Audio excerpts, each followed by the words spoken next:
Je fixais mon téléphone, lisant le texto pour la 3e fois. Nous sommes trop fatigués du voyage de ta sœur pour assister à ta remise de diplôme, avait écrit maman. Amanda venait de rentrer de 3 semaines de tournée en Europe. Tous frais payés par nos parents. Je devais recevoir mon diplôme de Harvard dans 2 jours. J'ai répondu, reposez-vous bien. Ce qu'ils ne savaient pas, c'est que j'avais été choisi comme major de promotion. Mon discours serait diffusé à l'échelle nationale sur C-SPAN. 4 années à être le fils invisible, et c'était censé être mon moment. Au lieu de cela, je serais seul sur cette estrade. Le matin de la remise des diplômes est arrivé avec un temps parfait de la Nouvelle-Angleterre. Le soleil filtrait à travers les arbres de la cour de Harvard, projetant des ombres tachetées sur les bâtiments historiques. J'ai ajusté ma toque et ma toge, regardant les familles affluer sur le campus. Des parents portaient des fleurs.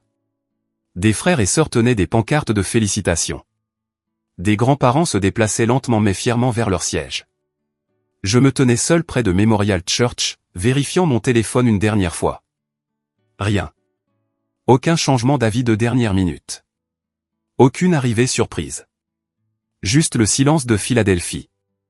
Mon colocataire Tyler m'a trouvé là. Ses parents étaient juste derrière lui. Sa mère, déjà en larmes de fierté. Elle a serré Tyler dans ses bras puis s'est tournée vers moi. Murray, où est ta famille? J'ai forcé un sourire. Ils n'ont pas pu venir. Des problèmes de travail. Le père de Tyler, un homme aimable nommé Robert, qui enseignait l'anglais au lycée, a posé sa main sur mon épaule. Alors tu t'assieras avec nous à la réception. Pas de discussion. La mère de Tyler, Sarah, a insisté pour prendre des photos avec moi. Elle s'est positionnée entre Tyler et moi, rayonnante comme si j'étais son propre fils. Cette gentillesse rendait l'absence plus douloureuse. La cérémonie a commencé avec la pompe traditionnelle. Des milliers de diplômés remplissaient la cour. La présidente de l'université, Christina, a souhaité la bienvenue à tous, a parlé de réussite et d'opportunités, des responsabilités qui accompagnent une éducation à Harvard. Puis elle m'a présenté. Je me suis approché du podium, le cœur battant la chamade. Mon discours s'intitulait « L'investissement invisible ». Je l'avais écrit et réécrit des dizaines de fois, essayant de trouver l'équilibre entre l'honnêteté et la dignité. J'ai commencé par parler des étudiants qui finançaient leurs propres études, de ceux qui n'avaient pas de filet de sécurité, pas d'argent familial sur lequel se rabattre, pas de parents qui pouvaient appeler des amis influents. J'ai parlé de mes 3 emplois pendant les vacances d'été, du choix du plan de repas à la cafétéria en fonction du coût plutôt que de la préférence, du fait de passer les vacances sur le campus parce que les billets d'avion pour rentrer à la maison étaient trop chers. Puis j'ai changé de sujet. Certains d'entre nous ont appris très tôt que l'amour est soumis à des conditions, ai-je dit. Que votre valeur est mesurée par rapport aux accomplissements d'un frère ou d'une sœur. Qu'être le mauvais enfant signifie être l'enfant invisible. Je n'ai pas nommé mes parents. Je n'en avais pas besoin. J'ai parlé de la douleur de réaliser quelque chose d'extraordinaire et de n'avoir personne de son sang qui se soucie assez pour en être témoin, du type spécifique de solitude qui vient de l'indifférence familiale plutôt que de l'absence.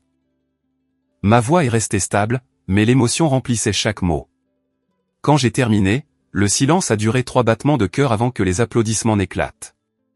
Ce n'étaient pas des applaudissements polis et congratulatoires. C'était un tonnerre, soutenu, émotionnel. Les gens étaient debout, certains pleuraient. Après la cérémonie, Tyler et ses parents m'ont emmené déjeuner dans un restaurant de Harvard Square. Sarah n'arrêtait pas de me toucher le bras, me demandant si j'allais bien. Robert m'a dit que mon discours était la chose la plus puissante qu'il ait entendue en 30 ans de remise de diplôme. Mon téléphone a commencé à vibrer vers 15 heures. Notification Twitter, tag Instagram, message Facebook. J'ai ouvert Twitter et j'ai vu des extraits de mon discours partout. Quelqu'un l'avait enregistré et posté la vidéo. Elle se répandait comme une traînée de poudre.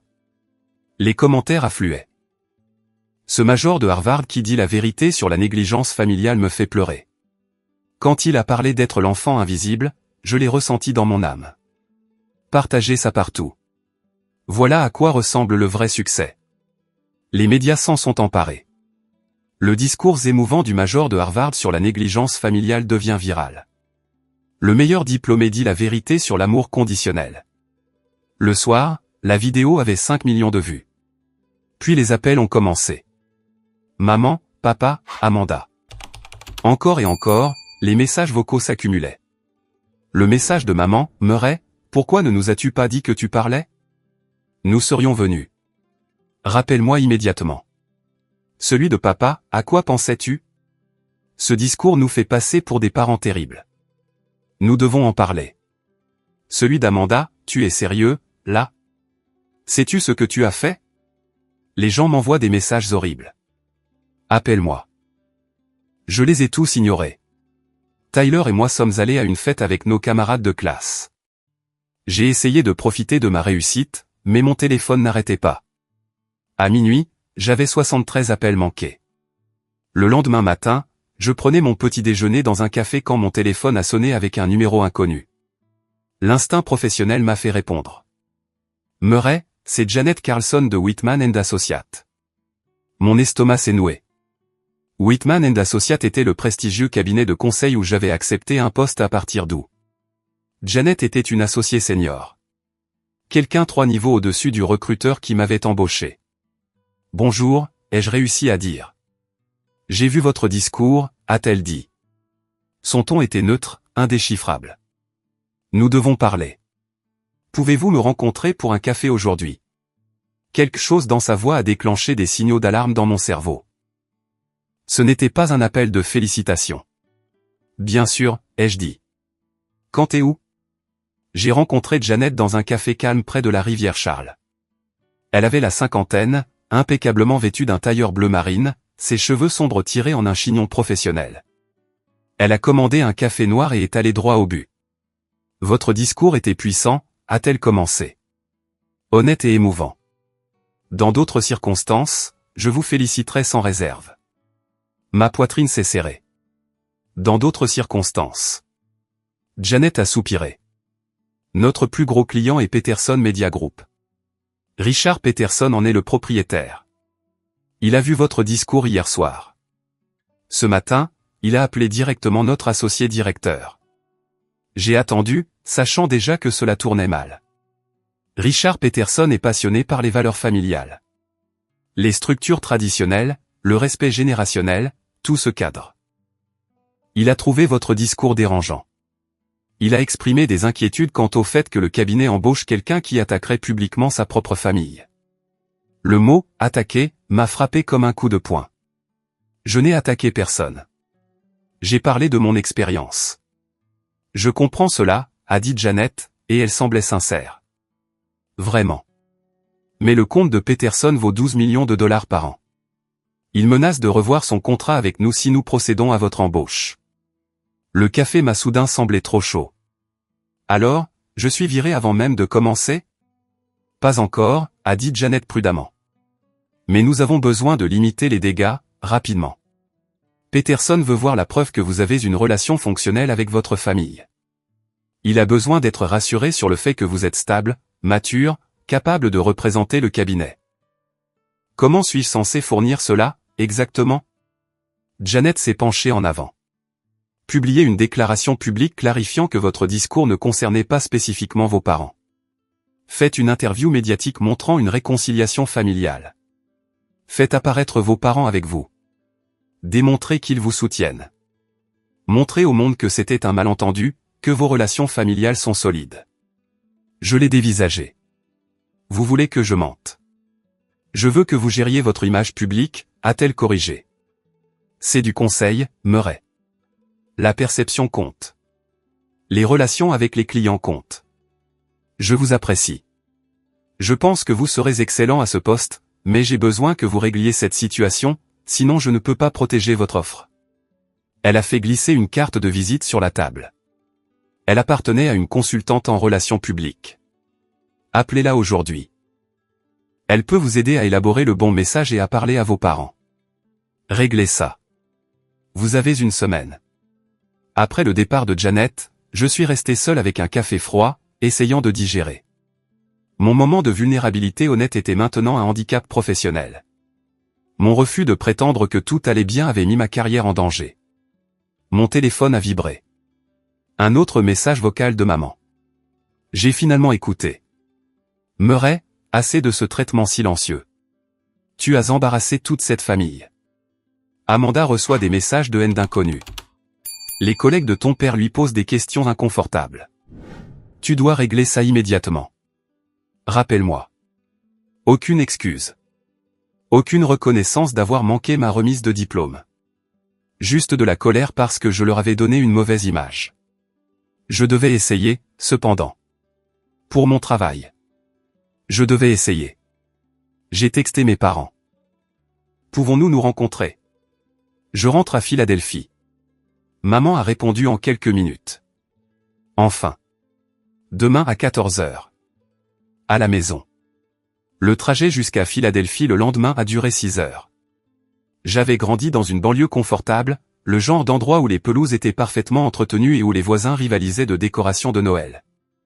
La maison de mes parents était une maison coloniale de 4 chambres avec des volets noirs et un garage pour 2 voitures. La Mercedes d'Amanda était dans l'allée. J'ai sonné, même si j'avais une clé.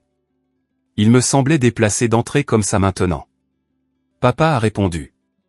Donald Murphy avait 58 ans, toujours en forme grâce à sa routine de gym, portant un pantalon kaki et un polo de golf, même si c'était un mardi après-midi.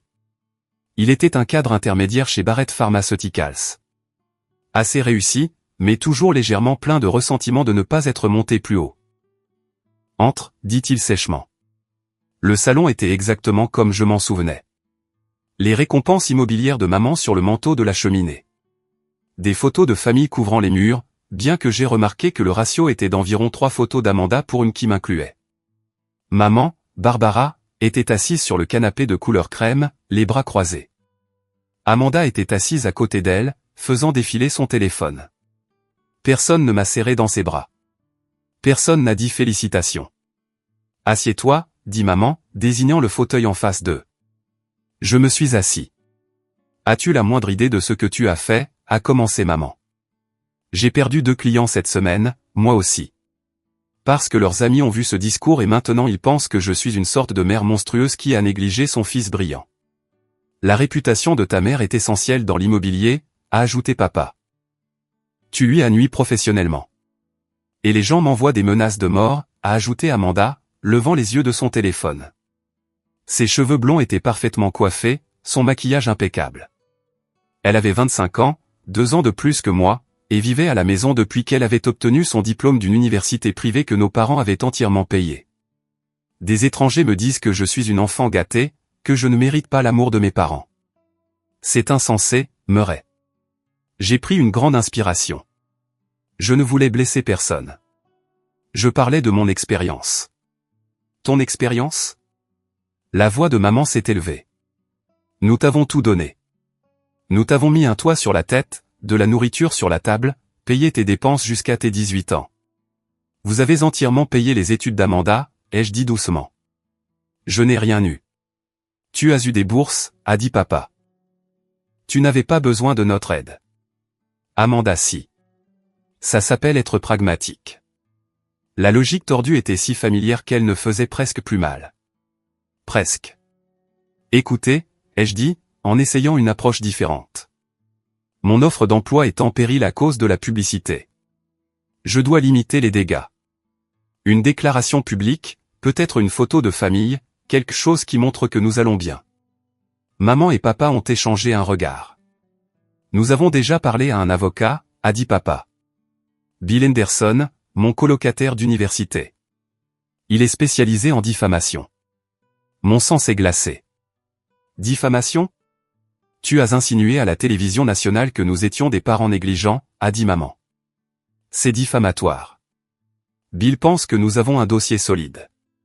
Ton discours nous a causé un préjudice financier mesurable. Vous me poursuivez en justice? Je n'arrivais pas à croire ce que j'entendais. Nous y pensons, a dit papa. À moins que tu n'arranges les choses. Nous voulons 50 000 $ pour préjudice d'image. Nous savons que tu as des économies grâce aux bourses et à tes jobs sur le campus.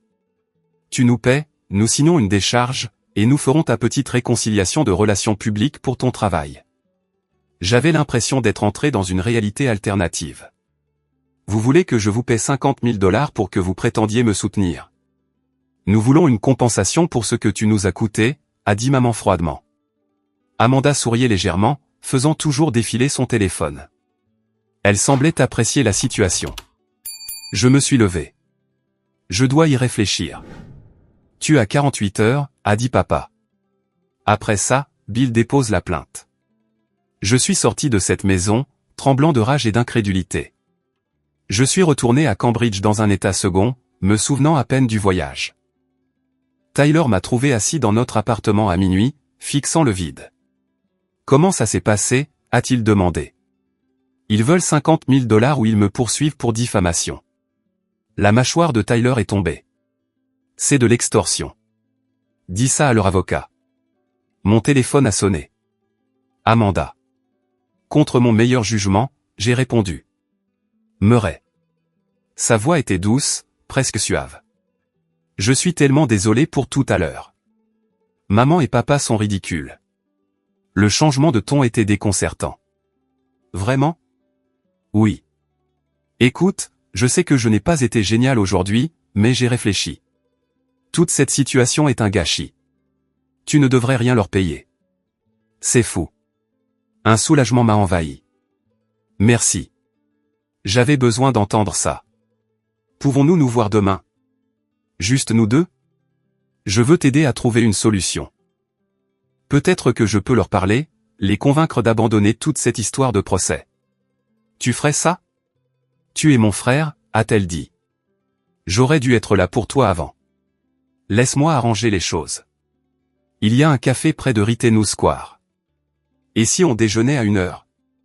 J'ai accepté, plein d'espoir pour la première fois depuis des jours. L'après-midi suivant, j'ai repris le train pour Philadelphie. Le café était chic, le genre d'endroit qu'Amanda aimait. Elle était déjà là, portant des lunettes de soleil de créateur et une robe élégante, buvant un latte glacé. Elle m'a serré dans ses bras quand je suis arrivé, ce qui m'a surpris. Je suis contente que tu sois venu. Nous avons commandé à manger et avons parlé. Elle semblait sincèrement sympathique au début, me posant des questions sur Harvard, sur ma situation professionnelle, sur la façon dont je gérais tout. J'ai commencé à me détendre. Puis son ton a changé. Alors, j'ai réfléchi, a dit Amanda. Toute cette histoire de discours viral, c'est en fait une opportunité pour nous deux. Que veux-tu dire? Elle a sorti son téléphone et m'a montré un compte Instagram. Il avait un en-tête professionnel, Amanda Murphy, Lifestyle and Family Insight. La biographie disait, sœur du major de promotion de Harvard, partageant notre parcours. J'ai commencé ça il y a 3 jours, a-t-elle dit. J'ai déjà 20 000 abonnés. Les gens sont fascinés par notre histoire. J'ai eu froid. Notre histoire. Pense-y, Murray. Tu es célèbre en ce moment. Je peux en tirer parti. Je poste sur le fait d'être une sœur solidaire d'un frère qui réussit, sur la dynamique familiale, sur le fait de surmonter les défis. Des marques me contactent déjà pour des sponsorings. Tu monétises mon discours de remise de diplôme. Notre situation familiale, a-t-elle corrigé? Et je veux que tu y participes. Fais du contenu commun avec moi. Apparaît dans mes publications.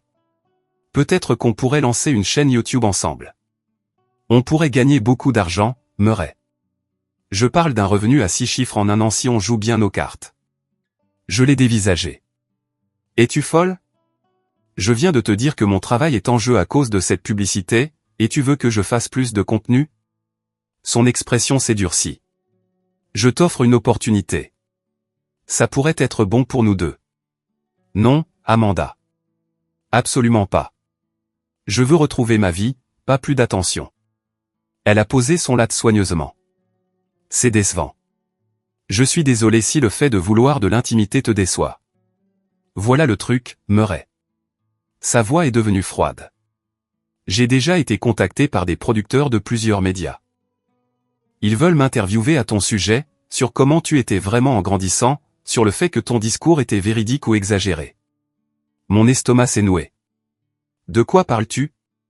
Je dis que j'ai une histoire à raconter. Je peux raconter la version où je te défends, te soutiens, confirme tout ce que tu as dit. Ou je peux raconter une version différente. Une où tu étais en fait un enfant difficile et plein de ressentiments qui a rendu notre enfance misérable. Où tu m'as toujours envié pour être plus populaire. Où ce discours était une vengeance, pas la vérité. Tu mentirais à mon sujet? Je partagerai ma perspective. J'ai des textos, Murray. Des photos de nos enfants où tu as l'air en colère ou distant. Je peux les contextualiser comme je veux et les gens me croiront parce que je suis la sœur sympathique qui est harcelée en ligne à cause de ce que tu as dit. J'ai eu la nausée. Pourquoi ferais-tu ça? Parce que tu es égoïste, a-t-elle cassé. C'est une opportunité unique et tu es trop fier pour le voir. Aide-moi à construire cette marque où je raconte ma version de notre histoire. À toi de choisir. Je me suis levé. Nous avons terminé ici. Tu as jusqu'à vendredi, a-t-elle crié après moi alors que je sortais. C'est là que je fais l'interview avec Rise and Shine America. J'ai déjà dit oui. La question est de savoir si je te défends ou si je t'enterre. J'ai atteint la gare avant que mes mains ne cessent de trembler. Ce soir-là, j'ai reçu un email qui confirmait qu'Amanda ne bluffait pas. Il venait d'une productrice de Rise and Shine America, une grande émission matinale nationale. Ils avaient réservé Amanda pour un segment sur la dynamique familiale à l'ère des médias sociaux. Ils m'invitaient à participer, mais le ton indiquait clairement qu'ils avaient déjà choisi leur angle. J'allais être le méchant. Tyler m'a trouvé devant mon ordinateur portable, lisant l'email pour la 5e fois. Elle le fait vraiment. On dirait bien. Qu'est-ce que tu vas faire? Je n'en avais aucune idée. Les 3 jours suivants se sont écoulés dans un flou de panique et d'impuissance. J'ai appelé la productrice de Rise and Shine America, essayant d'expliquer ma version, mais elle a été polie mais dédaigneuse. Nous serions ravis d'inclure votre perspective, Murray, mais Amanda a déjà confirmé, et nous devons avancer avec le segment comme prévu. Je n'avais pas les moyens d'engager un avocat pour envoyer une mise en demeure. Une simple consultation coûtait $300 de l'heure, et l'avocat à qui j'ai parlé a dit que je devrais le retenir pour au moins $15 000 d'avance pour entreprendre une action réelle. Mes économies provenant des bourses et des emplois à temps partiel s'élevaient à environ $60 000, mais c'était censé être mon filet de sécurité pour déménager pour mon nouveau travail. Le premier et le dernier mois de loyer, les meubles, tout. J'étais piégé. Mes parents voulaient $50 000. Un avocat coûterait $15 000, et j'avais encore besoin d'argent pour vivre. Le segment de l'émission matinale a été diffusé un jeudi. Tyler et moi l'avons regardé ensemble dans notre appartement, tous deux silencieux et tendus. Amanda était parfaite à la caméra. Elle portait un pull rose poudré, un maquillage minimal, ses cheveux coiffés en vagues lâches. Elle paraissait vulnérable, sympathique, légèrement blessée. L'animatrice, Melissa Cameron, l'a présentée avec sollicitude. Vous êtes la sœur de Murray Murphy, le major de promotion de Harvard dont le discours émouvant de remise de diplôme est devenu viral. Ce discours a dépeint une image de négligence familiale. Vous êtes ici pour partager votre perspective. Amanda a hoché la tête, ses yeux déjà brillants de larmes. Merci de me recevoir, Melissa. Cela a été incroyablement difficile. Parlez-nous de votre frère. Amanda a pris une grande inspiration. Murray et moi avons grandi ensemble dans un foyer aimant à Philadelphie. Nos parents ont travaillé dur pour subvenir à nos besoins. Mais Murray a toujours lutté contre le ressentiment. Il était très académique, très sérieux, et je pense qu'il sentait que nos parents ne valorisaient pas ses réussites de la même manière qu'ils appréciaient ma personnalité plus sociale et extravertie. Donc, vous dites que la négligence qu'il a décrite n'était pas réelle? Je dis que Murray a toujours vu les choses à travers un prisme de compétition. Quand nos parents ont payé mes études, c'est parce que j'avais besoin de ce soutien. Murray a obtenu des bourses. Il était brillant. Mais au lieu d'être fier de son indépendance, il m'en voulait d'avoir besoin d'aide. Il comptait tout. Elle a montré des photos à la caméra. Une d'un Noël en famille où j'étais assis à l'écart, l'air sérieux. C'est typique de Murray, a dit Amanda. Toujours se mettre à l'écart puis nous blâmer pour la distance qu'il a créée. Une autre photo de la remise de diplôme d'Amanda au lycée où j'étais en arrière-plan, sans sourire. Il ne pouvait même pas être heureux pour moi à ma propre remise de diplôme. Nos parents l'ont remarqué. Ça leur a fait mal. Melissa a hoché la tête avec sympathie. Cela a dû être difficile pour la famille. Ça l'a été. Et maintenant ce discours. Melissa, nos parents sont dévastés. Ils ont manqué sa remise de diplôme à Harvard parce qu'ils étaient épuisés. Ma mère a une carrière exigeante dans l'immobilier. Mon père travaille 60 heures par semaine. Ils ne sont pas parfaits, mais ce ne sont pas des monstres. Pourtant, Murray a choisi de les dépeindre ainsi à la télévision nationale, sachant que cela deviendrait viral. Pourquoi pensez-vous qu'il a fait ça? La voix d'Amanda s'est légèrement brisée. Je pense que Murray a porté ce ressentiment si longtemps qu'il a finalement trouvé une plateforme assez grande pour les blesser. C'est de la vengeance. C'est calculé. Et honnêtement, c'est effrayant. Nous sommes sa famille. Et il est prêt à nous détruire publiquement pour attirer l'attention. Lui avez-vous parlé depuis le discours? J'ai essayé. Il ne prend pas mes appels. Il ne veut pas communiquer. J'espère juste qu'il obtiendra l'aide dont il a besoin. Nous l'aimons. Nous l'aimerons toujours. Mais nous ne pouvons pas cautionner ce genre de comportement nuisible. Le segment s'est terminé avec Melissa remerciant Amanda et encourageant les téléspectateurs à réfléchir de manière critique aux moments viraux et aux histoires que nous ne voyons pas. En 1 heure, le récit s'était complètement inversé. Twitter a explosé. Alors, le diplômé de Harvard était en fait le problème depuis le début. Sa sœur semble sincèrement blessée. Peut-être avons-nous été trop prompts à juger les parents. Cas classique d'un gamin pourri gâté qui dénigre sa famille pour obtenir de la sympathie. Des articles d'opinion sont apparus sur des sites d'information. Quand le succès engendre la cruauté, la face sombre de la culture de la réussite. Le discours viral du major de Harvard, une mise en garde sur la honte publique. Quelqu'un a lancé le hashtag Team Amanda. Mon téléphone a sonné à 11 h du matin. Janet Carlson de Whitman & Associates. Murray, je viens de regarder Rise and Shine America. J'ai fermé les yeux. Janet, ce n'était pas vrai. Elle ment. Richard Peterson a de nouveau appelé notre associé directeur. Il a spécifiquement demandé que nous retirions votre offre. Je suis désolé, Murray. Le cabinet ne peut pas être associé à cette controverse. Votre offre d'emploi est officiellement révoquée. La ligne est devenue silencieuse. J'avais perdu mon travail avant même de l'avoir commencé. Tyler était furieux pour moi. C'est insensé. Tu dois te battre. Raconte ton histoire. Qui va m'écouter? Amanda avait l'air d'une victime là-haut. Les gens la croient. Alors nous les ferons te croire, toi. Mais je me sentais paralysé. Tout ce pourquoi j'avais travaillé s'effondrait. Ma réputation était détruite. Ma famille coordonnait une campagne systématique contre moi. Et je n'avais aucune ressource pour me battre. Une lettre recommandée est arrivée le lendemain. Je l'ai signée avec des mains tremblantes. À l'intérieur se trouvait un avis formel d'intention d'intenter une action en diffamation. Mes parents me poursuivaient pour 200 000 $ de dommages et intérêts. La lettre incluait une offre de règlement. Il descendait à 50 000 $ si je signais un accord de non-divulgation, publiais des excuses publiques déclarant que mon discours était exagéré et injuste, et acceptais de ne plus jamais parler d'eux publiquement. J'avais 1 semaine pour répondre. Attaché au document juridique se trouvait un article imprimé d'un site web à scandale. Le titre disait « Le major de Harvard a-t-il plagié son discours viral ?» L'article citait des sources anonymes affirmant des similitudes entre mon discours et d'autres discours de remise de diplôme. Il montrait des comparaisons côte à côte qui étaient clairement tirées par les cheveux, prenant des phrases courantes et les faisant paraître suspectes. Mais le mal était fait. La graine du doute était plantée. L'article citait un expert en éducation disant « Si ces allégations sont vraies, Harvard devrait enquêter. L'intégrité académique est primordiale. » J'ai montré à Tyler. Ils essaient de détruire mon diplôme maintenant. Tout ce que je suis. C'est coordonné, a dit Tyler. Ta famille est derrière ça. C'est obligé.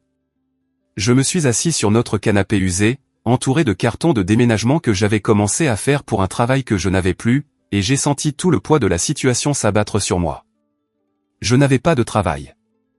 Je faisais face à un procès que je ne pouvais pas me permettre de combattre. Mon intégrité académique était remise en question.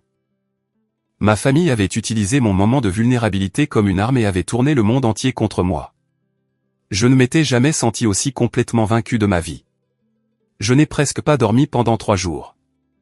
Je restais éveillé à faire défiler des commentaires vicieux sur moi en ligne, lisant article après article me dépeignant comme un fils ingrat et manipulateur qui avait trahi sa famille aimante pour attirer l'attention. Chaque fois que je fermais les yeux, je voyais Amanda dans cette émission matinale. Ses larmes parfaitement jouées, ses mensonges calculés. Tyler m'a finalement physiquement pris mon téléphone la 3e nuit. Tu te détruis. Il faut que ça s'arrête. À quoi bon, ai-je demandé. C'est fini. Tout est fini. Non, a dit Tyler fermement. Ce n'est pas le cas. Tu vas te battre. Avec quoi? Je ne peux pas me payer un avocat. Je n'ai pas d'équipe de relations publiques. Amanda a les médias de son côté. Mes parents ont de l'argent et un avocat. Je n'ai rien. Tu as la vérité, a dit Tyler. Et je connais quelqu'un qui pourrait t'aider. Tyler terminait sa première année de droit.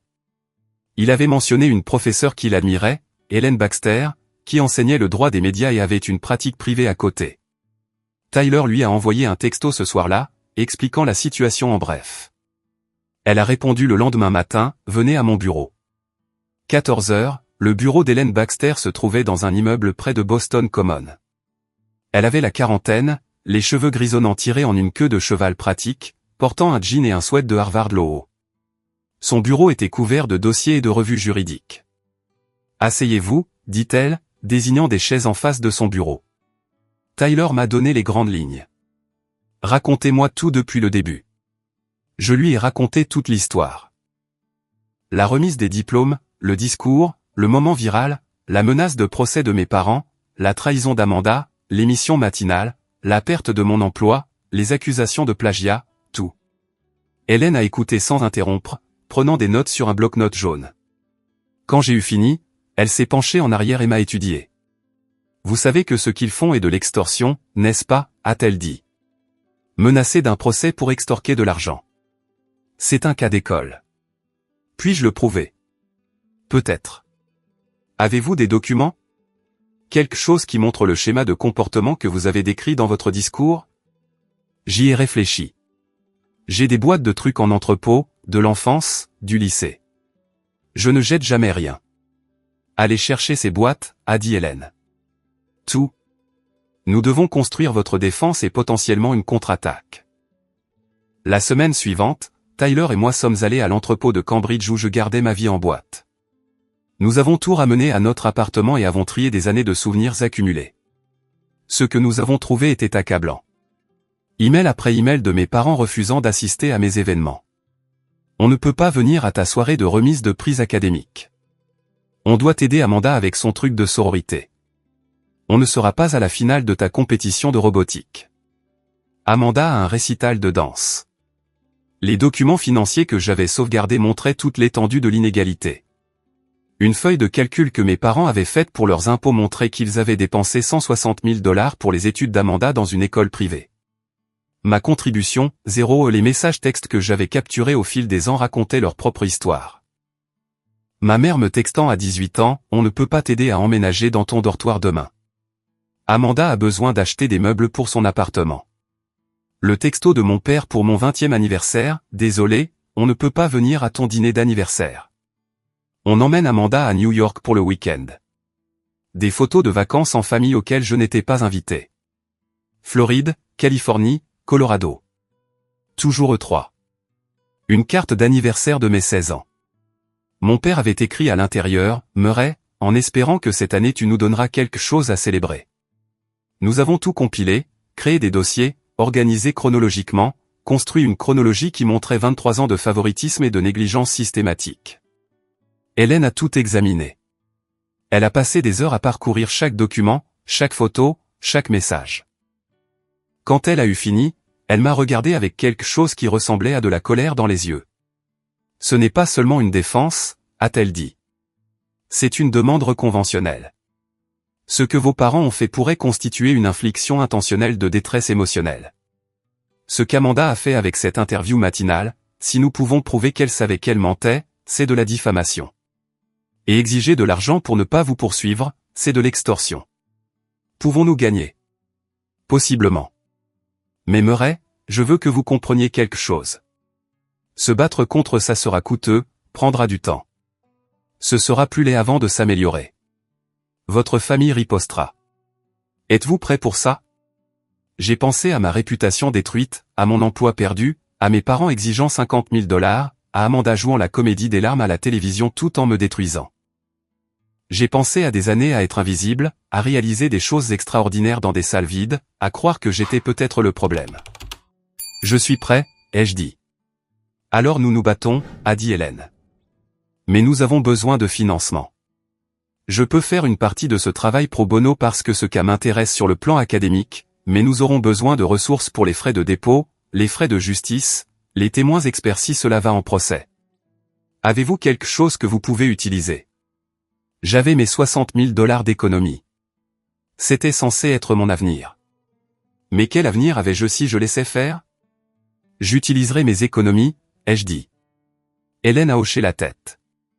D'accord, construisons votre dossier. Nous avons passé les 2 jours suivants à nous préparer.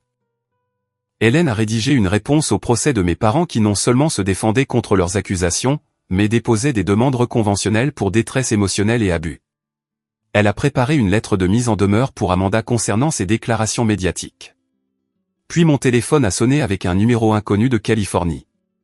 J'ai failli ne pas répondre. Murray Murphy? La voix était masculine, confiante, amicale. Oui. C'est Marcus Webb.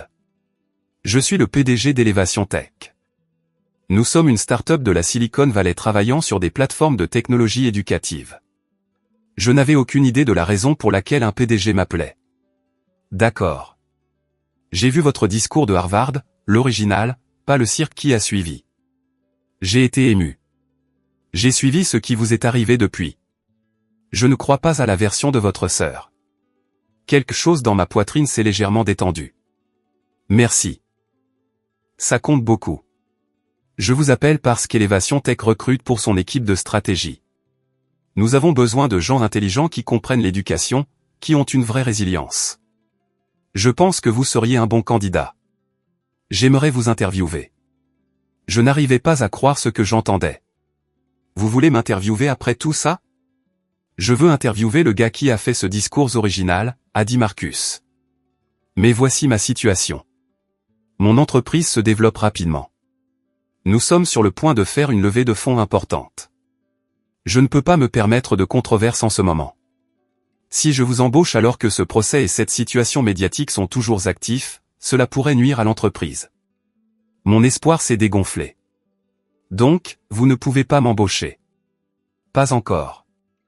Mais je veux vous aider à laver votre nom. Mon entreprise a un cabinet de relations publiques de premier plan sous contrat, Keller Communication. Ils sont les meilleurs dans le domaine. Je vous donnerai accès à eux, sans frais, si vous êtes sérieux dans votre combat. Pourquoi feriez-vous ça? Parce que j'étais aussi l'enfant invisible, a dit Marcus doucement. Je sais ce que ça fait. Et parce qu'un talent comme le vôtre ne devrait pas être gaspillé parce que votre famille est terrible. Réglez cette situation, lavez votre nom, et ensuite parlons de votre intégration à Elevation Tech. Après avoir raccroché, Tyler m'a regardé. C'était réel? Je pense que oui. Alors, et maintenant?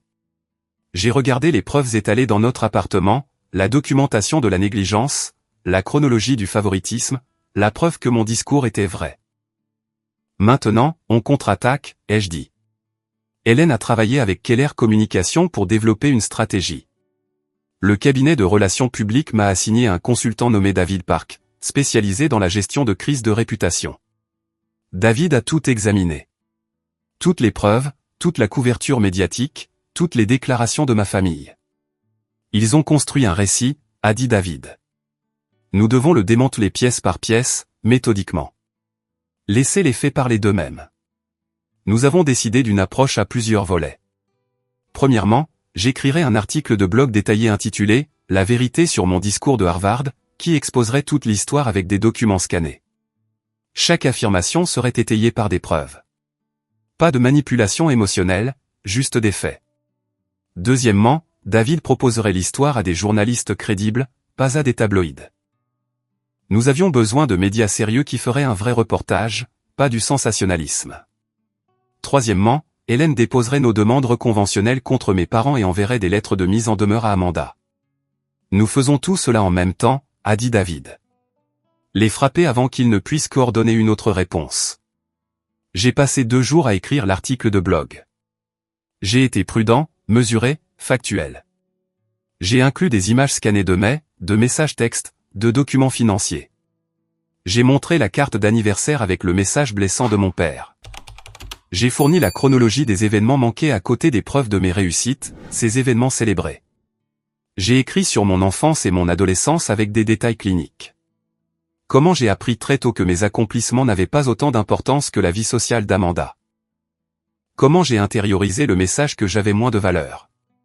Comment j'ai travaillé 3 emplois à l'université non seulement pour l'argent, mais parce que j'avais besoin de prouver que je pouvais survivre sans eux.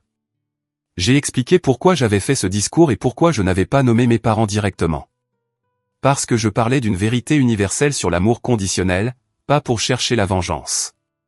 Puis j'ai abordé l'apparition d'Amanda à l'émission matinale et la couverture médiatique qui a suivi, soulignant méthodiquement les incohérences de son histoire et fournissant des preuves qui contredisaient ses affirmations. David l'a relu, a fait des suggestions mineures et l'a approuvé. Hélène l'a relu d'un point de vue juridique pour s'assurer que rien ne pourrait être utilisé contre nous. Puis nous l'avons posté sur un simple site web à mon nom et l'avons mis en ligne. David a proposé l'histoire à The Atlantic, au Boston Globe et à NPR. En 12 heures, les 3 voulaient la couvrir. The Atlantic a publié un long article intitulé « Quand les moments viraux deviennent une guerre familiale, le cas Murray-Murphy ». Ils ont interviewé des experts en éducation, des thérapeutes familiaux et des juristes. Ils ont examiné les preuves que j'avais fournies. Leurs conclusions étaient accablantes pour mes parents et ma sœur. Le Boston Globe a adopté un angle local, interrogeant mes professeurs et conseillers de lycée, qui ont confirmé que j'avais été un élève exceptionnel avec pratiquement aucun soutien familial.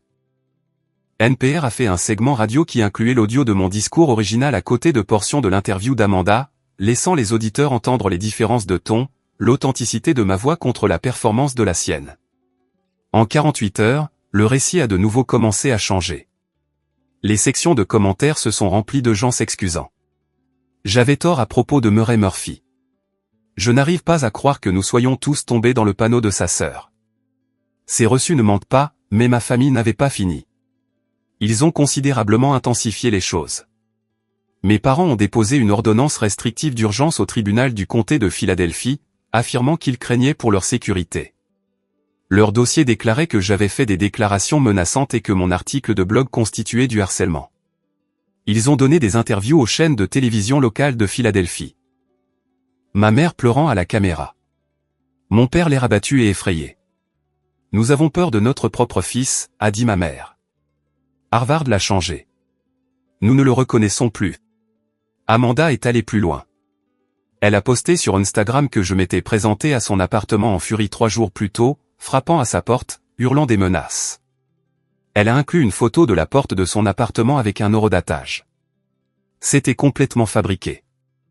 J'étais à Cambridge il y a 3 jours, avec des témoins et des photos horodatées d'une réunion de groupe d'études pour le prouver. Mais l'accusation a fait les gros titres avant que quiconque ne vérifie les faits. Les nouvelles locales de Philadelphie ont suivi. La famille du diplômé de Harvard dépose une ordonnance restrictive, craint des représailles violentes. La couverture était sympathique envers mes parents, les dépeignant comme des victimes de la dépression psychologique de leur fils.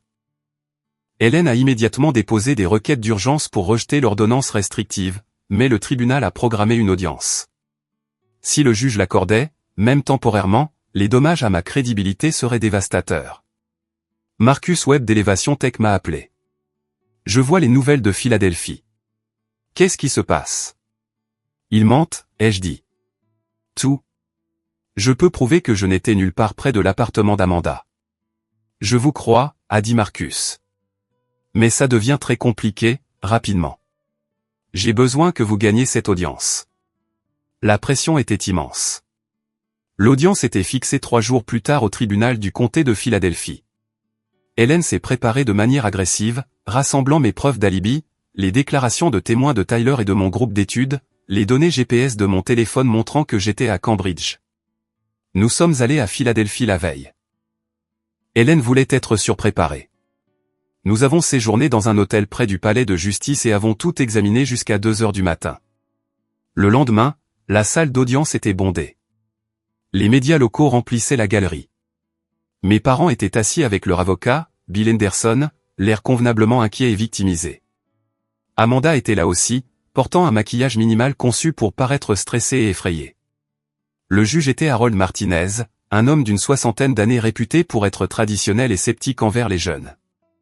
Hélène m'avait prévenu qu'il pourrait ne pas être sympathique à un diplômé de l'Ivy League. Bill Henderson a présenté leur cas en premier. Il a montré l'article de blog, le qualifiant d'attaque en ligne conçue pour détruire la réputation de ses parents. Il a diffusé des extraits de la story Instagram d'Amanda sur ma prétendue visite à son appartement. Il a présenté des déclarations de voisins qui affirmaient avoir entendu des cris. Ma mère a témoigné. Elle a pleuré à la barre en parlant de sa peur. Il est de plus en plus instable. Après ce discours, la colère n'a fait que grandir. Nous ne nous sentons pas en sécurité. Mon père a témoigné avoir reçu des messages textes dérangeants de ma part. Lorsqu'on lui a demandé de les fournir, il a présenté des messages qui étaient clairement juste moi demandant de nous rencontrer et de parler. Amanda a témoigné en dernier. Elle était convaincante, décrivant un frère qui avait toujours été instable et qui était devenu obsédé par la punition de la famille. Elle a dit que ma visite inattendue à son appartement était terrifiante. Puis Hélène a commencé notre défense. Elle a présenté mes preuves d'alibi, des photos du groupe d'études avec des eurodatages me montrant à Cambridge alors que j'étais censé visiter l'appartement d'Amanda à Philadelphie, des données GPS de mon téléphone, des déclarations de témoins de Tyler et de 3 camarades de classe. Elle a montré au juge notre documentation, les emails, les messages textes, les documents financiers. Tout ce qui prouvait que mon discours était véridique. Elle a méthodiquement démantelé chacune des affirmations de ma famille, montrant des incohérences, fournissant des contre-preuves, démontrant qu'il s'agissait d'un effort coordonné pour me faire taire. Le juge semblait sceptique mais écoutait. Puis les portes de la salle d'audience se sont ouvertes. Tyler s'est précipité, suivi du collègue de la faculté de droit d'Hélène. Ils avaient l'air agités mais excités. « Votre honneur » a dit Hélène. Je m'excuse pour l'interruption, mais nous venons d'obtenir une preuve cruciale. Le juge Martinez a froncé les sourcils. C'est très irrégulier. Je comprends, mais cela a un impact direct sur la crédibilité de la demande d'ordonnance restrictive. Le juge lui a fait signe de continuer. Hélène s'est approchée de la barre avec des papiers. Ce sont des échanges de mails entre Amanda Murphy et une société de production de podcasts appelée Narrative Unlimited. Nous les avons obtenus par des voies légales ce matin. Elle a fourni des copies au juge et à Bill Henderson. J'ai vu le visage d'Amanda pâlir. Hélène a lu les emails. Ceci vient d'Amanda Murphy à un producteur de Narrative Unlimited, daté d'il y a 6 jours. Citation, je sais qu'il ne ment pas sur la façon dont ils l'ont traité, mais on peut tourner ça. Les gens adorent les drames familiaux. Je peux me faire passer pour la figure sympathique. Mes parents sont prêts à jouer le jeu si l'argent est bon. Fin de citation. La salle d'audience a éclaté. Le juge Martinez a frappé de son maillet. Hélène a continué. Il y a plus, votre honneur. Amanda négociait un accord pour une série de podcasts limités intitulée La trahison de mon frère. La société de production allait lui verser 75 000 $ pour les droits exclusifs de son histoire. Ces emails montrent qu'elle savait que le discours de Murray était véridique mais qu'elle s'est coordonnée avec leurs parents pour créer un faux récit à des fins lucratives. Bill Henderson était debout. Objection. C'est scandaleux. Ces emails sont sortis de leur contexte. Le contexte est assez clair, a dit Hélène. Amanda Murphy admet par écrit que son frère ne mentait pas, puis procède à mentir publiquement à son sujet et à coordonner une action en justice contre lui. C'est de la conspiration et de la fraude. Le juge Martinez a lu attentivement les emails. Son expression est devenue de plus en plus sévère. Mademoiselle Murphy, dit-il en regardant Amanda. Avez-vous écrit ces emails? Amanda avait l'air d'être sur le point de vomir. Je peux expliquer. Oui ou non? Oui, mais... Et vous avez témoigné sous serment que le discours de votre frère était faux et que vous craignez pour votre sécurité. C'est plus compliqué que oui ou non, mademoiselle Murphy. L'avocat d'Amanda lui a chuchoté de manière urgente à l'oreille. Elle a regardé le juge. J'invoque mon droit au titre du 5e amendement contre l'auto-incrimination. La salle d'audience a de nouveau éclaté. Le visage du juge Martinez s'est assombri. Maître Henderson, vos clients ont fait perdre son temps à ce tribunal avec ce qui semble être un stratagème coordonné pour diffamer et extorquer le défendeur. La demande d'ordonnance restrictive est rejetée. De plus, je renvoie cette affaire au procureur pour enquête sur un éventuel parjure et une fraude. Il a regardé mes parents. Mais Madame Murphy, vous devriez avoir honte. Votre fils a réalisé quelque chose d'extraordinaire et au lieu de le soutenir, vous avez essayé de profiter de sa destruction. Sortez de ma salle d'audience. Le maillet est tombé avec finalité. Mes parents et Amanda sont partis, entourés de journalistes criant des questions. Bill Henderson avait l'air humilié, rassemblant rapidement ses papiers et évitant tout contact visuel. Hélène s'est tournée vers moi. Nous avons gagné. Je ne pouvais pas parler. J'ai juste hoché la tête. À l'extérieur du palais de justice, les médias nous ont assaillis. Hélène a fait une brève déclaration sur la vérité qui prévaut et la justice qui est rendue. Je n'ai rien dit, encore en train de digérer ce qui venait de se passer. Tyler m'a serré dans ses bras sur les marches du palais de justice. C'est fini, mec. Tu as gagné. Mais je savais que ce n'était pas complètement fini. Il y avait encore le procès en diffamation, ma réputation détruite à reconstruire, la situation de mon emploi à résoudre.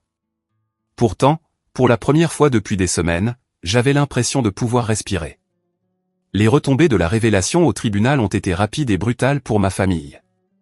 En 24 heures, Narrative Unlimited a publiquement annulé le contrat de podcast d'Amanda et a publié une déclaration se distançant d'elle.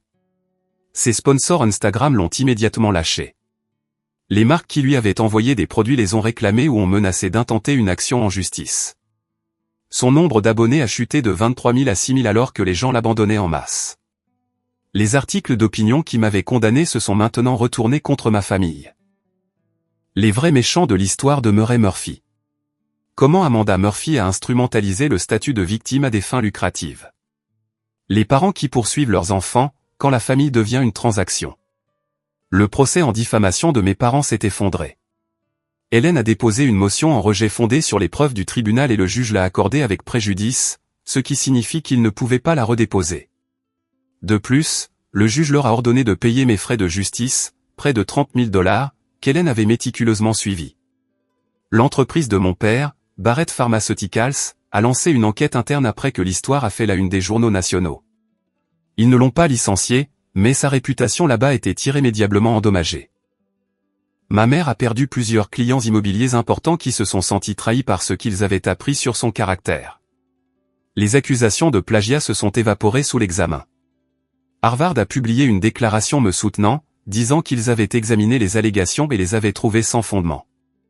Le tabloïd qui avait publié l'histoire originale a posté une rétractation discrète, enfouie sur son site web. Hélène m'a conseillé que j'avais des motifs pour une contre-poursuite substantielle contre mes parents, pour infliction intentionnelle de détresse émotionnelle, et contre Amanda pour diffamation. Nous pourrions potentiellement gagner des centaines de milliers de dollars de dommages et intérêts. J'y ai réfléchi pendant 3 jours. Tyler m'a poussé à le faire. Fais-les payer. Ils le méritent. Mais j'ai réalisé quelque chose. Je ne voulais pas de leur argent. Je ne voulais pas passer d'autres mois ou années empêtrés avec eux dans des batailles juridiques. Je ne voulais plus qu'ils aient de place dans ma vie du tout. J'ai dit à Hélène que je voulais proposer un règlement. Tu es sûr, a-t-elle demandé. On pourrait gagner gros. J'en suis sûr.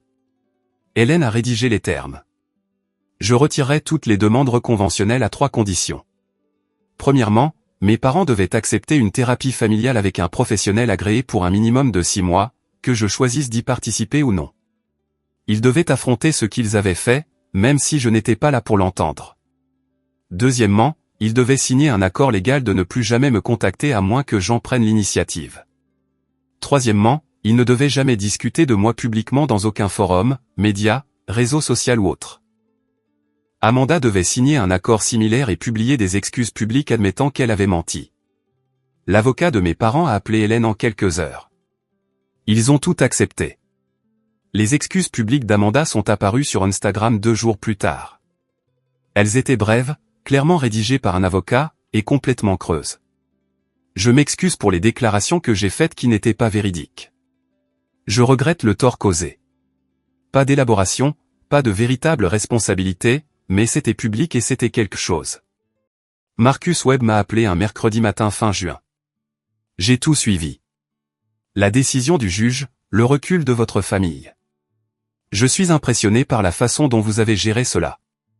Merci. L'offre d'emploi chez Elevation Tech est officiellement de nouveau sur la table. Nous aimerions que vous commenciez en août comme prévu initialement. Et parce que vous avez traversé l'enfer, nous incluons une prime à la signature de $20 000 et couvrons vos frais de déménagement en Californie. J'ai accepté sans hésitation. Les grands médias qui avaient initialement publié des articles négatifs sur moi ont publié des corrections et des mises à jour. Plusieurs se sont excusés directement de ne pas avoir vérifié plus attentivement les affirmations d'Amanda. The Atlantic a fait un article de suivi intitulé « La rédemption de Murray Murphy », qui se concentrait sur la facilité avec laquelle l'opinion publique pouvait être manipulée et sur l'importance de la vérification à l'ère des médias sociaux. Je suis retourné à Cambridge pour emballer mon appartement et me préparer au déménagement vers l'ouest. Tyler m'a aidé à trier mes dernières affaires. Nous avons parlé de l'année écoulée, de Harvard, de tout ce qui s'était passé depuis la remise des diplômes. Tu sais ce qui est fou, ai-je dit. Si mes parents étaient juste venus à ma remise de diplôme, rien de tout cela ne serait arrivé. Ou s'ils s'étaient excusés après, a ajouté Tyler. Ils n'allaient jamais s'excuser. Cela aurait nécessité de me voir comme une personne qui en méritait une. Tyler est resté silencieux un moment. Penses-tu que tu leur reparleras un jour? Je ne sais pas. Peut-être un jour, mais pas parce que j'ai besoin qu'ils me valident. C'est ça la différence. Ma dernière nuit à Cambridge, j'ai traversé Harvard Yard seul. Le campus était plus calme en été. Moins d'étudiants, moins de touristes. Je me suis tenu devant Memorial Church où j'avais donné mon discours 6 semaines plus tôt. J'avais l'impression que c'était il y a une éternité. Mon téléphone a vibré. Un email des relations avec les anciens de Harvard. Ils voulaient présenter mon histoire dans le prochain magazine des anciens, dans le cadre d'une série sur la résilience et l'intégrité face à l'adversité. Le titre proposé était « Le discours qui a tout changé ». J'ai souri et j'ai sauvegardé l'email pour y répondre plus tard. Janet Carlson de Whitman & Associates m'a également envoyé un message. L'entreprise de Richard Peterson avait été exposée dans un scandale de fraude fiscale sans rapport. Peterson a démissionné en disgrâce, et son entreprise de médias était vendue en morceaux. Janet a dit que le cabinet n'avait plus besoin de l'apaiser, et si jamais j'étais intéressé par le conseil dans quelques années, ils aimeraient reprendre contact. J'ai répondu poliment en déclinant. J'étais passé à autre chose. Whitman & Associates représentait une version du succès que je ne voulais plus. Une où la vérité pouvait être sacrifiée pour les relations avec les clients. Où l'intégrité était négociable. Tyler m'a conduit à l'aéroport un matin ensoleillé d'août. Nous avions été colocataires pendant 4 ans. Meilleurs amis à travers tout. Tu vas cartonner en Californie, a-t-il dit au départ. Viens me voir une fois que tu auras fini tes études de droit, lui ai-je dit. Elevation Tech embauche toujours des avocats. Nous nous sommes serrés dans les bras et je me suis dirigé vers ma porte d'embarquement. Dans l'avion, alors que nous montions à travers les nuages au-dessus de Boston, j'ai pensé au chemin qui m'avait mené ici. La négligence et la solitude de mon enfance. La détermination silencieuse qui m'a porté au lycée et à l'université. Le moment où je me suis tenu sur cette estrade de remise de diplôme et où j'ai dit ma vérité. J'ai pensé au prix que j'avais payé pour cette honnêteté. Le travail que j'ai perdu, la réputation détruite, la famille qui a essayé de me briser complètement plutôt que d'admettre ses échecs. Mais j'ai aussi pensé aux alliés inattendus.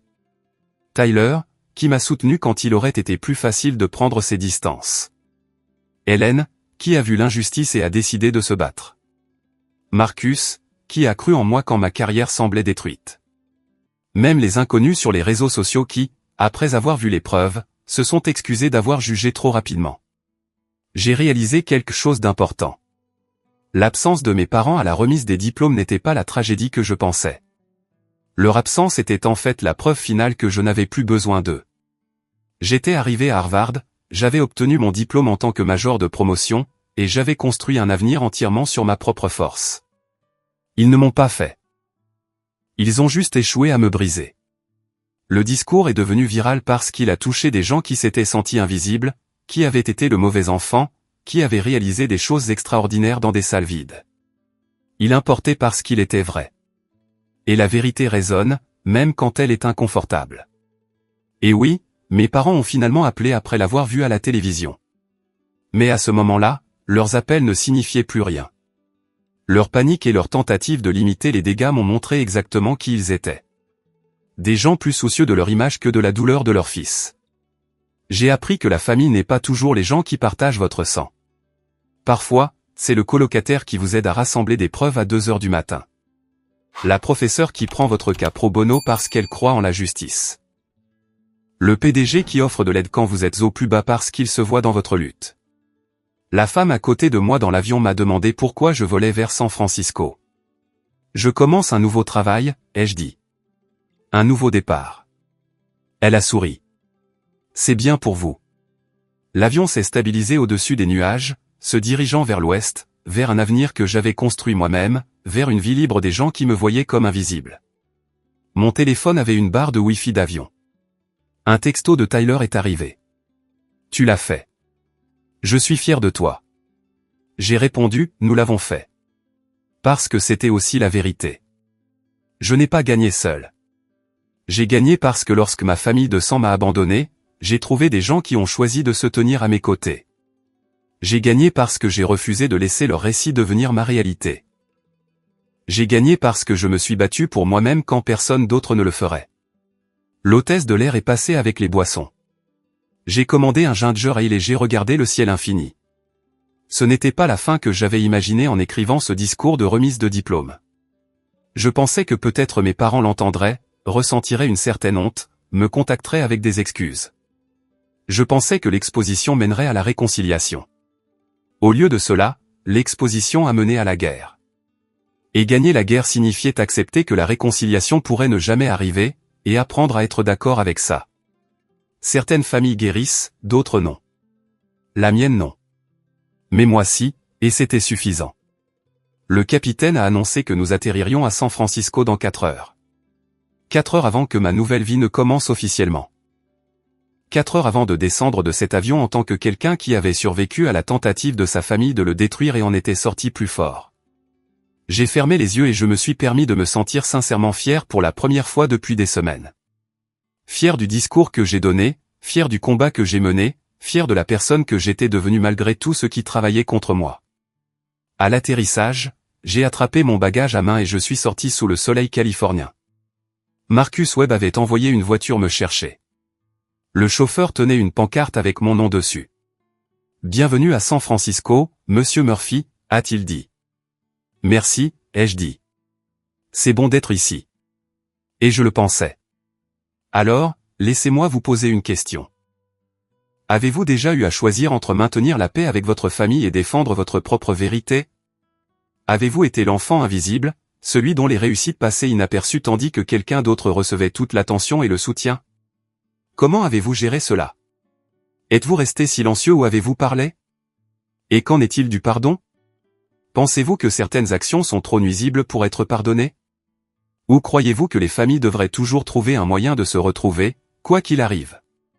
Je suis curieux de connaître vos histoires, vos perspectives, vos propres expériences avec des dynamiques familiales qui n'étaient pas ce qu'elles auraient dû être. Laissez vos pensées dans les commentaires ci-dessous.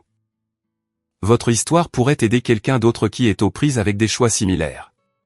Si cette histoire a résonné en vous, si vous vous êtes senti invisible ou sous-évalué ou pris entre l'honnêteté et la loyauté familiale, veuillez cliquer sur le bouton j'aime. Cela aide plus de gens à trouver ces histoires. Et peut-être que quelqu'un a besoin d'entendre qu'il n'est pas seul dans sa lutte. You're saying exactly what I'm thinking. Autumn, are you happy I put the Bean Boozled thing in there? Why is my bike ass? Why is it so Are ass? you hearing it on stream? How bad is it? Okay, here we go. Our teammate Oh, pushed it there in we the fucking go. middle. Now you can hear me. Oh, I'm sure you guys will. Bro.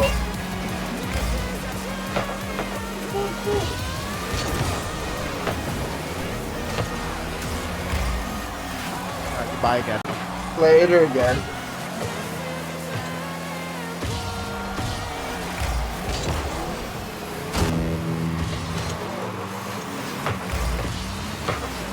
Oh, okay.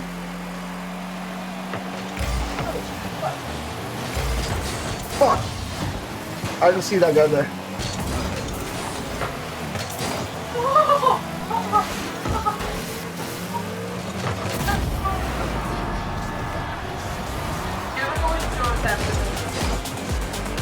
Oh, I'm totally excited to drink it again, yes.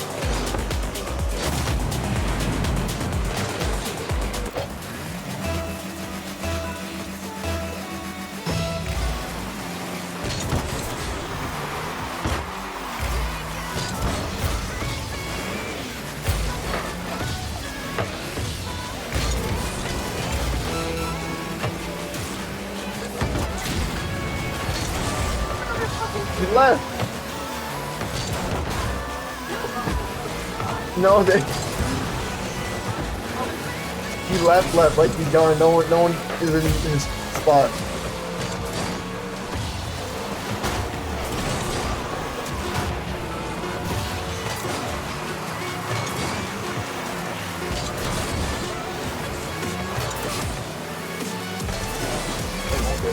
Nope, they missed it. You're telling me. There goes my fucking ring. Oh, I'm just used to saying Surge.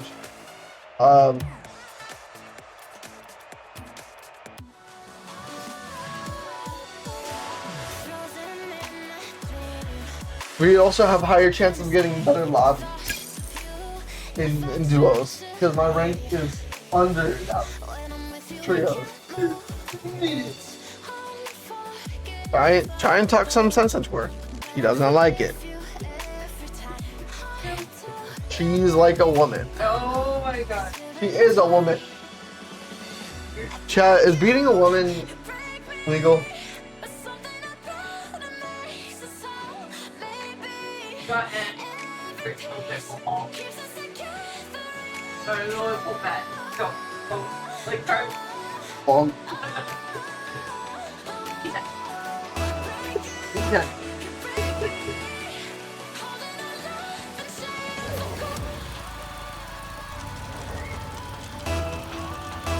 I'll go for it.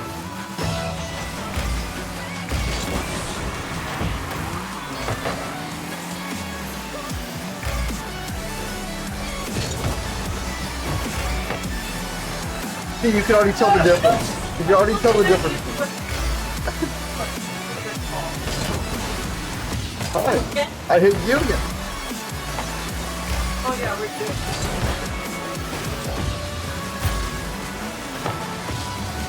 He's trying to aerial, but he actually is ass. Nix, you're kind of like being a butthole right now. That motherfucker is just blocking my whole screen when I did that.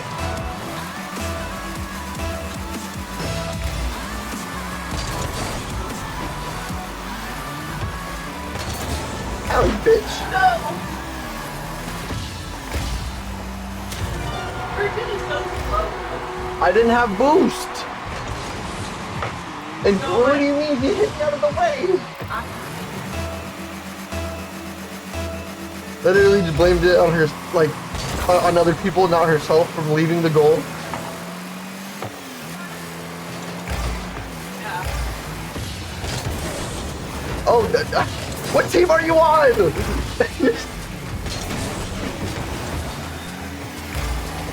you pushing it towards that?